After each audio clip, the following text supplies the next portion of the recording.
சுவாமியே சரணமையப்பா. அகிலாண்ட கோடி பிரம்மாண்ட நாயகனே சரணமையப்பா. ஐயப்ப சுவாமியின் வாழ்க்கை வரலாறு பற்றி தான் உங்களுக்கு சொல்லி நிற்கிறேன்.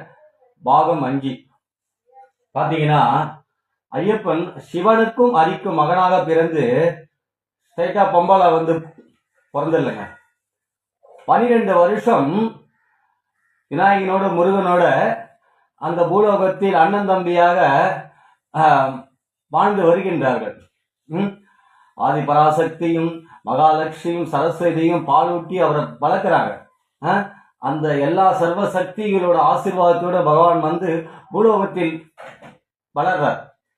இது அவரு வளர்ந்துகிட்டு இருக்கார். அதுக்கப்புறம் பாத்தீங்கன்னா, பந்தளத்து ராஜா சாதாரண ஒரு மனுஷன் இல்லை. முன் ஜென்மத்தில் கடவுள் கிட்ட ஐயப்பன் தன் மகனாக வேண்டும் என்று பரமேஸ்வரை கிட்ட வர இருந்தார். பந்தளத்து ராஜா நம்மள மாதிரி சாதாரண மனுஷன் இல்லை. பந்தளத்து ராஜா தெய்வ பிறவி. இந்த முற்பகுதியில அவர் மனிதனாக பிறவி எடுத்து பந்தளத்துல அவர் ஆட்சி செஞ்சு நிற்கிறார். ஆனா குழந்தை இல்லை அவருக்கு. அப்ப அவர் சிவனோட பக்தர். அவங்க மனைவி பார்த்தீங்கன்னா பெருமாளுடைய பக்தர். இவங்க 2 பேருமே பூஜை ரூம்ல சாமி கும்பிட்டு இருப்பாங்க. அவங்க மனைவி பெருமாளோட பக்தர், இவரோட சிவனோட பக்தர். இவங்க 2 பேருக்குமே குழந்தை இல்லை. 2 பேரும் 2 கடவுள்கிட்ட வேண்டி ஐயப்பனை வேண்டி தவம் புரியுறாங்க. தவத்தை செஞ்சிருக்கும் போது குழந்தை வேணும். ரொம்ப மிகப்பெரிய வருஷம். நம்மளுக்கு அடுத்தது நம்ம நாட்டை ஆள போறது ஒரு குழந்தை இல்லையே. ரொம்ப வருஷம் கடவுள்கிட்ட. ஆனா கடவுள் சோதனை கொடுக்கிறார். அவங்களுக்கு மிகப்பெரிய கஷ்டத்தை கொடுக்கிறார். மிகப்பெரிய சோதனை. சாதாரணமா குழந்தை பிறந்துருமா? 1000 கஷ்டங்களை தாண்டி தான் நம்மளுக்கு குழந்தைய பகவான் அருள் புரியார். அத்தனை சோதனையை தாண்டி நம்ம பகவான் கும்பிடணும். அந்த மாதிரி பந்தளத்து ராஜா பல சோதனைகளை அனுபவித்தார். ஆனா தெய்வமே அவருக்கு மகனாக பிறகுது பாருங்க. என்ன ஒரு விஷயம் பாருங்க. அவங்க 2 பேரும் சிவனையும் பெருமாளை நோக்கி மனைவியும் வீட்டுக்கார் 2 பேர் தவம் புரியுறாங்க. தவம் புரிஞ்சதற்கு பலனாக அந்த சிவனும் அரியும் மணிகண்டனை கிட்ட சொல்றாங்க, மணிகண்ட தெய்வமே, நீ பூலோகத்தில் பிறப்பதற்கான ஒரு நோக்கம் நீ வந்துவிட்டது. அந்த மகிழ்ச்சியை வதம் செய்ய நீ மறுபிறவி எடுத்து நீ பந்தளத்து ராஜாவுக்கு மகனாக நீ வளர வேண்டும்.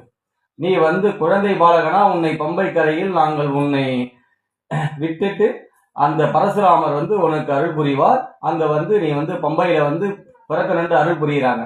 அப்ப 2 பேரும் அப்ப மணிகண்டன் 12 வருஷம் பூலோகத்தில் வாழ்ந்து குழந்தை பாலகனாக மறுபடியும் சிவனுக்கும் அரிக்கும் மகனாக பிறந்து பம்பை கங்கையிலே அருள் புரிந்து விட்டுறாங்க. அருள் புரிந்து மணிகண்டனுக்கு நோக்கத்தை சொல்றாங்க ஐயப்பனுக்கு. என் ஒரு சக்தியால் மகிழ்ச்சியை அடக்க முடியாது.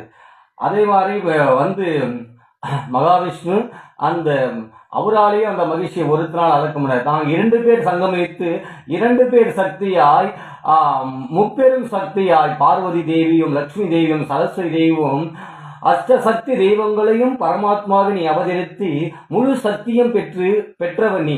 உன்னால் மட்டுமே மகிழ்ச்சியை அடக்க முடியும்.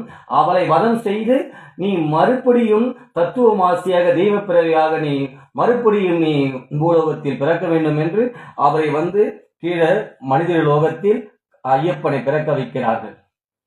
சுவாமியே சரணமையப்பா, சுவாமியே சரணமையப்பா. மிச்ச கதையை உங்களுக்கு நாளைக்கு சொல்றேன்.